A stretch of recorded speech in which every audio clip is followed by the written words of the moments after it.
मैं दिनेश कुमार सिंह, प्रवक्ता जीव विज्ञान, टीडी इंटर कॉलेज जौनपुर। प्रिय विद्यार्थियों, आज के ऑनलाइन शिक्षण के क्रम में हम लैंगिक जनन के बारे में जानकारी प्राप्त करेंगे। लैंगिक जनन कायिक जनन और अलैंगिक जनन से भिन्न एक बहुत जटिल एवं धीमी प्रक्रिया होती है। इस प्रक्रिया से जन्म लेने वाली संतानों में माता पिता के आनुवंशिक लक्षण होने के कारण काफ़ी विविधता पाई जाती है। लैंगिक जनन, जैसा कि माता पिता दोनों के लक्षण पाए जाते हैं, इसे स्पष्ट हो गया कि लैंगिक जनन में दो जीव भाग लेते हैं। इनके शरीर में नर एवं मादा जननांग उपस्थित होते हैं, पाए जाते हैं। अगर एक ही शरीर में नर एवं मादा दोनों जननांग उपस्थित होते हैं तब उसे द्विलिंगी जीव कहते हैं। किंतु जब नर और मादा दोनों अलग अलग होते हैं तब उसे एक लिंगी जीव कहा जाता है। जननांगों में दैहिक कोशिकाओं सोमैटिक सेल में अर्धसूत्री विभाजन के फलस्वरूप अगुणित युग्मक कोशिकाएं बनती हैं। नर और मादा युग्मक कोशिकाएं संयुग्मन क्रिया के द्वारा द्विगुणित या डिप्लॉयड युग्मनज या जाइगोट बनाती हैं। जाइगोट विकसित होकर नए जीव को जन्म देता है। लैंगिक जनन द्वारा उत्पन्न संतान माता पिता के लक्षणों से कुछ भिन्न होता है, क्योंकि दोनों के लक्षण मिक्सअप होते हैं, दोनों के लक्षण उसमें आते हैं। ये चित्रात्मक प्रदर्शन है उसका। ये मेल और फीमेल एडल्ट का एक सिंबॉलिक डायग्राम है। इनके जननांगों में वृषण और अंडाशय में मियासिस क्रिया के द्वारा अर्धसूत्री कोशिका विभाजन के द्वारा शुक्राणु और क्रमशः अंडाणु का निर्माण होता है। और निषेचन की क्रिया में ये इनके मिलने से जाइगोट, द्विगुणित जाइगोट या युग्मनज बनता है। यह जाइगोट विकसित होकर के एम्ब्रियोनिक डेवलपमेंट के द्वारा, भ्रूणी विकास के द्वारा नए ऑफस्प्रिंग या नए जीव को जन्म देता है, नए संतान को जन्म देता है। अब हम जंतुओं में लैंगिक जनन की एक सामान्य प्रक्रिया के बारे में बताएंगे। Sexual reproduction in animals. जंतुओं या सभी जीवों में एक क्रम पाया जाता है, एक जीवन चक्र होता है। जन्म, विकास, किशोरावस्था, युवावस्था, प्रौढ़ावस्था, वृद्धावस्था और इसके बाद मृत्यु हो जाती है। जंतुओं में अगर लैंगिक जनन की बात हम करें तो किशोरावस्था के अंत में जनन प्रावस्था प्रारंभ हो जाती है, क्योंकि उस समय शरीर में व्यापक परिवर्तन होते हैं। बहुत सारे लैंगिक लक्षणों का विकास होता है, जिनको द्वितीयक लैंगिक लक्षणों का विकास कहते हैं। इसमें अनेक लैंगिक हार्मोन सक्रिय हो जाते हैं। नर के वृषण में शुक्र जनन प्रारंभ हो जाता है। मादा के अंडाशय सक्रिय हो जाते हैं, जिसमें अंड निर्माण प्रारंभ हो जाता है। नर युग्मक मेल गैमीट को शुक्राणु कहते हैं और मादा युग्मक फीमेल गैमीट को अंडाणु या ओवम कहा जाता है। निषेचन के द्वारा युग्मनज बनते हैं, जाइगोट का निर्माण होता है और जाइगोट भ्रूणी विकास के द्वारा संतति को जन्म देता है। स्तनधारियों में मध्यचक्र तथा प्राइमेट्स में, जैसे कैप, बंदर और मानव में आर्तोचक्र मेंस्ट्रुअल साइकिल पाया जाता है। इसको डिटेल में पढ़ाया जाएगा। अब हम पौधों में लैंगिक जनन, सेक्सुअल रिप्रोडक्शन इन प्लांट्स के बारे में जानकारी प्राप्त करेंगे। पौधों में जैसे कि उसमें पौधों में कवक, शैवाल, ब्रायोफाइटा, टेरिडोफाइटा और जिम्नोस्पर्म तथा एंजियोस्पर्म के विभिन्न प्रकार के पौधे की श्रेणियाँ पाई जाती हैं, पौधों की श्रेणियाँ पाई जाती हैं। कवकों में जो सेक्सुअल रिप्रोडक्शन और उसके आधार पर 3 प्रकार का पीढ़ी एकांतरण पाया जाता है। पहला हैप्लोबायोटिक टाइप, दूसरा डिप्लोबायोटिक टाइप और तीसरा हैप्लोडिप्लोबायोटिक टाइप। हैप्लोबायोटिक टाइप का अर्थ होता है कि उसमें अगुणित परावस्था काफ़ी लंबे समय तक रहती है, बहुत अल्पकाल के लिए उसकी द्विगुणित परावस्था आती है। और डिप्लोबायोटिक टाइप में ठीक इसका उल्टा होता है, लंबे समय तक उसमें द्विगुणित परावस्था रहती है और बहुत अल्पकाल के लिए उसमें अगुणित परावस्था का विकास होता है। हैप्लोडिप्लोबायोटिक टाइप में जो तीसरी विधि है, इसमें दोनों परावस्थाएं लगभग एक समान रोल प्ले करती हैं, दोनों की भूमिका लगभग समान होती है। अब उसमें अगुणित अवस्था और द्विगुणित अवस्था को थोड़ा सा हम संक्षेप में समझा देना चाहते हैं।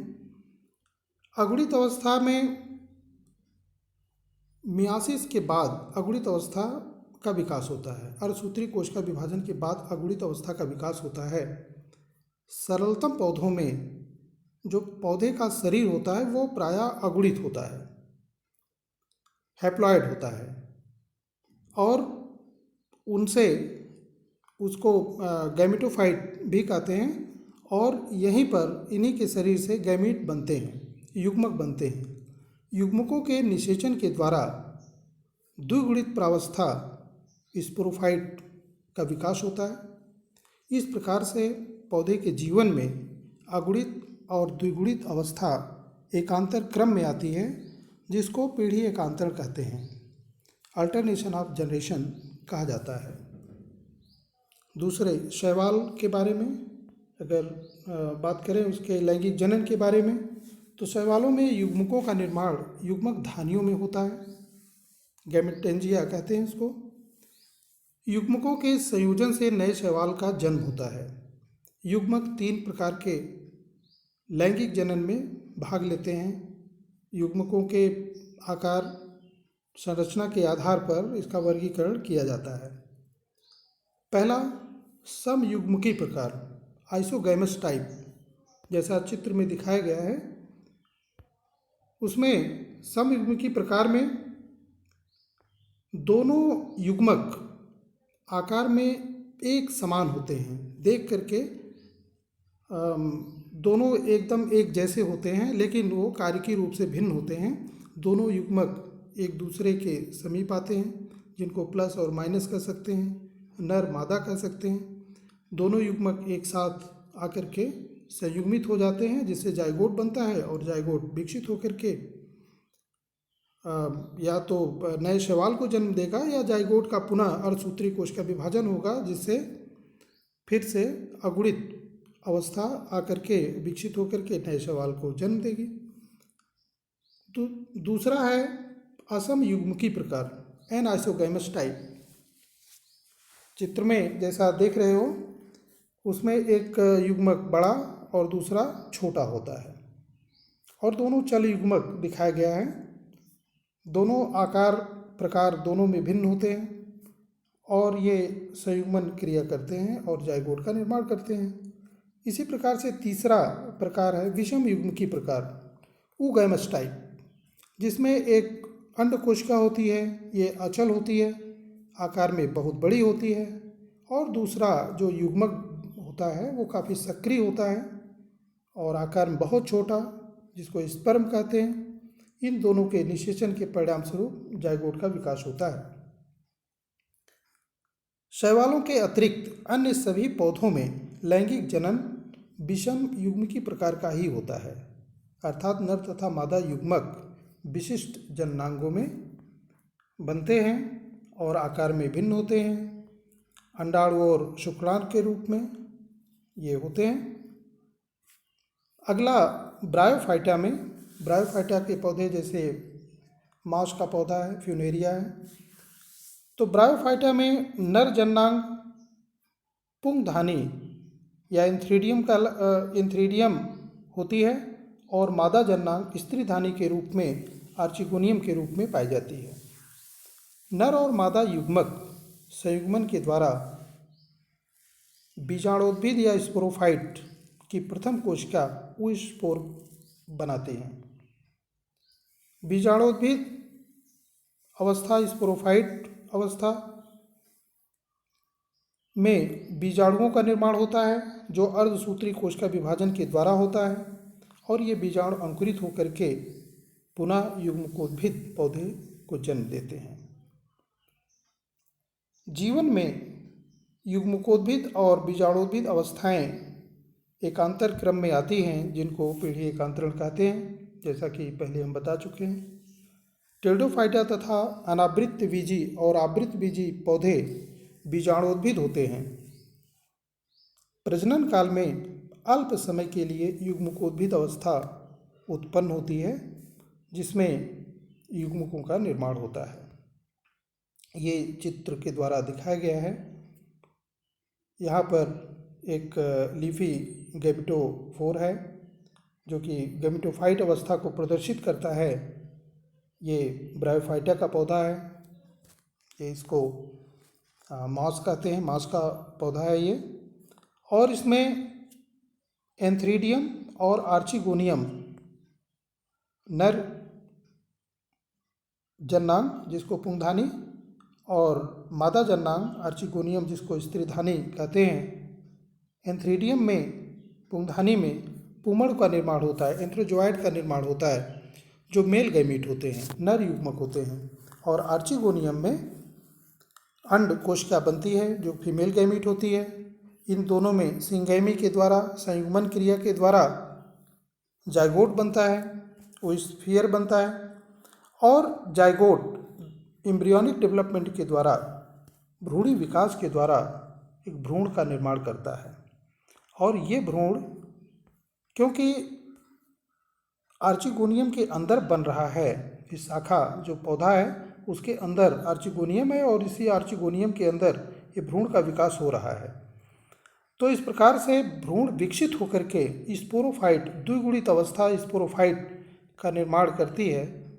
और ये स्पोरोफाइट अवस्था के अंदर कैप्सूल होता है जिसमें कैप्सूल में स्पोर सैक के भीतर स्पोर मदर सेल का निर्माण होता है और इसमें अर्धसूत्री कोशिका विभाजन के बाद स्पोर बनते हैं, बीजाणु बनते हैं, अगुणित बीजाणु बनते हैं और जो अंकुरित होकर के प्रोटोनिमा और पौधे का विकास करते हैं। पौधा विकसित हो जाता है, अगुणित पौधा विकसित हो जाता है। इस प्रकार से ये ब्रायोफाइटा में, फ्यूनेरिया में लैंगिक जनन होता है। अगला थोड़ा और जटिल प्रक्रिया होती है टेरिडोफाइट में। टेरिडोफाइट का एक उदाहरण फर्न का दिखाया गया है। फर्न का एक पौधा है। फर्न की पौधे के पत्तियों को स्पोरोफिल बोलते हैं। स्पोरोफिल कहते हैं क्योंकि उसकी निचली सतह पर स्पोर उत्पन्न करने वाले, बीजाणु उत्पन्न करने वाले संरचनाएं पाई जाती हैं और जिसको स्पोरेंजिया कहते हैं। स्पोरेंजिया के समूह को सोरस कहा जाता है। स्पोरेंजिया के भीतर स्पोर मदर सेल विकसित होते हैं, बीजाणु मात्र कोशिका विकसित होती हैं और इन बीजाणु मात्र कोशिका या स्पोर मदर सेल में अर्धसूत्री कोशिका विभाजन होता है जिससे गैमेटोफाइट की प्रथम कोशिका स्पोर का निर्माण होता है। यह स्पोर जर्मिनेट करके अंकुरित होकर के विकसित होते हैं और गैमेटोफाइट प्रोथैलस का निर्माण करते हैं। गैमेटोफाइट प्रोथैलस में अगुणित, ये प्रोथैलस अगुणित अवस्था होती है, गैमेटोफाइट अवस्था होती है और इसमें नर और मादा जन्नांग का विकास होता है। नर जन्नांग एंथ्रीडियम और मादा जन्नांग आर्चिगोनियम कहलाती है। एंथ्रीडियम में एंथ्रोजॉइड बनते हैं जो रोमाभियुक्त होते हैं, एंथ्रोजॉइड नर युग्मक होते हैं और आर्चिगोनियम में मादा युग्मक के रूप में अंड कोशिका विकसित होती है। इन दोनों में सिंगैमी या संयुग्मन क्रिया के द्वारा जाइगोट का विकास होता है और ये जाइगोट विकसित होकर के एम्ब्रियो का निर्माण करता है और यह एम्ब्रियो विकसित होकर के नए पौधे को जन्म देती है। और इस प्रकार से डायप्टेरिस के जीवन चक्र में पीढ़ी एकांतरण यहाँ प्रदर्शित किया गया है। इसके बाद जिम्नोस्पर्म में थोड़ा सा लैंगिक जनन और जटिल प्रक्रिया के द्वारा होता है। इसमें जो स्पोरोफाइट अवस्था है वो बहुत लंबे समय तक रहती है, जिसमें नर और मादा दोनों प्रकार के प्लांट अलग अलग दिखाए गए हैं, मेल प्लांट और फीमेल प्लांट। जो नर पौधा होता है उसमें नर कोन का विकास होता है। इस नर कोन में बहुत सारे माइक्रोस्पोरोफिल होते हैं, लघु बीजाणु पर्ण होते हैं। इन लघु बीजाणु पर्णों में अनेक बहुत अधिक मात्रा में माइक्रोस्पोरेंजिया पाई जाती हैं, लघु बीजाणु धानियाँ पाई जाती हैं। और इन माइक्रोस्पोरेंजिया में माइक्रोस्पोर मदर सेल होते हैं, और जिनमें अर्धसूत्री कोश का विभाजन से माइक्रोस्पोर का निर्माण होता है। और ये माइक्रोस्पोर गैमेटोफाइट होते हैं। इन्हीं में स्पर्म का निर्माण होता है, शुक्राणुओं का निर्माण होता है। इसी प्रकार से फीमेल प्लांट में मेगा स्पोरोफिल का विकास होता है। इसमें नेकेड ओव्यूल विकसित होते हैं, नग्न बीजांड विकसित होते हैं। इन बीजांड में मेगास्पोर मदर सेल का विकास होता है, और ये मेगास्पोर मदर सेल में अर्धसूत्री कोश का विभाजन के परिणाम स्वरूप एक आर्चिगोनिया विकसित होती है। और ये आर्चिगोनिया के अंदर फीमेल न्यूक्लियस या अंडकोश का निर्माण होता है। निषेचन क्रिया के बाद स्पर्म और अंडकोश का मिल करके ऊस्पोर, द्विगुणित ऊस्पोर का निर्माण करते हैं, और यह एम्ब्रियनिक डेवलपमेंट की प्रक्रिया के द्वारा, भ्रूणी विकास की प्रक्रिया के द्वारा सीड का निर्माण करते हैं, बीज का निर्माण करते हैं। और ये बीज नेकेड होता है, नग्न बीज होता है, क्योंकि इसमें ओवरी नहीं पाई जाती, अंडाशय नहीं पाया जाता, केवल ओव्यूल पाया जाता है। इसलिए इसको अनावृत बीजी बोलते हैं, अनावृत बीज बोलते हैं। और यह विकसित होकर के नए पौधे को जन्म देता है, जो कि मेल हो सकता है या फीमेल पौधा हो सकता है। इसी प्रकार से सबसे एडवांस लैंगिक जनन पौधों में आवृत बीजी में होता है। आवृत बीजियों में लैंगिक जननांग के रूप में पुष्प विकसित होते हैं, और इसको तो अलग चैप्टर के रूप में बहुत विस्तार से भी बताना है, तो लेकिन इसमें एक संक्षेप इसका स्वरूप दिखाया गया है। एक फ्लावर है, पुष्प है, इसमें नर और मादा दोनों भाग दिखाए गए हैं, दोनों पाए जाते हैं। नर भाग स्टेमेन या पुंकेसर होता है, जिसमें एंथर पाए जाते हैं, जो कि माइक्रोस्पोरेंजिया होती है, लघु बीजाणुधानी होती है। एंथर को परागकोश कहते हैं, और इसी परागकोश में परागकणों का निर्माण होता है। परागकण, जो परागकण होते हैं वो मेल गैमेटोफाइट होते हैं। अब इसमें जो और फीमेल जननांग के रूप में इसमें पिस्टिल होता है, जिसमें स्टिग्मा, स्टाइल और ओवरी, वर्तिकाग्र, वर्तिका और अंडाशय, ये तीन भाग होते हैं। अंडाशय के अंदर ओव्यूल का विकास होता है, बीजांड का विकास होता है, और बीजांड के भीतर एम्ब्रियो सैक बनता है। एम्ब्रियो सैक को फीमेल भ्रूणकोश, एम्ब्रियो सैक भ्रूणकोश, उसको हिंदी में कहते हैं भ्रूणकोश, और इसे फीमेल गैमेटोफाइट कहा जाता है। इस फीमेल गैमेटोफाइट में एम्ब्रियो सैक के भीतर दो प्रकार की विशिष्ट कोशिकाएं बनती हैं। एक अंडकोशिका होती है, और दूसरा दो पोलर न्यूक्लियाई से मिल करके सेकेंडरी न्यूक्लियस का निर्माण होता है। जो एग सेल है वह तो अगुणित होती है, लेकिन पोलर न्यूक्लियाई से बनी कोशिका दो पोलर न्यूक्लियाई के मिलने से बनी कोशिका सेकेंडरी न्यूक्लियस द्विगुणित कोशिका होती है। अब इसके बाद पॉलन ग्रेन जो कि परागकण है, पॉलिनेशन के द्वारा, परागण क्रिया के द्वारा उसी पौधे के पुष्प के वर्तिकाग्र या दूसरे पौधे के पुष्प के वर्तिकाग्र तक के पहुँचते हैं। वर्तिकाग्र पहुँच करके उसका अंकुरण होता है, पॉलन ट्यूब बनती है और ये पॉलन ट्यूब 2 युग्मकों को लेकर के एम्ब्रियो सैक के भीतर आती है। एम्ब्रियो सैक में दोनों नर युग्मक मुक्त हो जाते हैं। एक नर युग्मक अंड कोशिका के साथ संयुग्मित होता है, जिसके परिणाम स्वरूप द्विगुणित जाइगोट का निर्माण होता है, युग्मनज बनता है, जो विकसित होकर के भ्रूण का निर्माण करता है। वहीं पर दूसरा नर युग्मक सेकेंडरी न्यूक्लियस के साथ संयुग्मित होता है और जो ट्रिप्लाइड एम्ब्रियो मदर सेल का निर्माण करती है, उसके एंडोस्पर्म मदर सेल बनाती है। एंडोस्पर्म मदर सेल भ्रूणपोष की मातृ कोशिका बनाती है, जो विकसित होकर के भ्रूणपोष बनाता है। इस प्रकार से ये पूरी संरचना बीज का निर्माण करती है। एक बीज में भ्रूणपोष होता है और उसका भ्रूण पाया जाता है। बीज के चारों तरफ जो पूरी ओवरी है, ओवरी अंडाशय, और ये पूरा अंडाशय फल में बदल जाता है, तो फल के अंदर बीज सुरक्षित रहता है। इसलिए इसको बोलते हैं आवृत्त बीजी पौधे। तो आवृत्त बीजी पौधे विकसित होकर के नए उसमें जो फल है उसके अंदर बीज है, अंकुरित होकर के नए पौधे को जन्म देता है। तो इस प्रकार से जो लैंगिक जनन की प्रक्रिया है वो काफ़ी जटिल इसमें होती है और इसे द्विनिषेचन कहते हैं।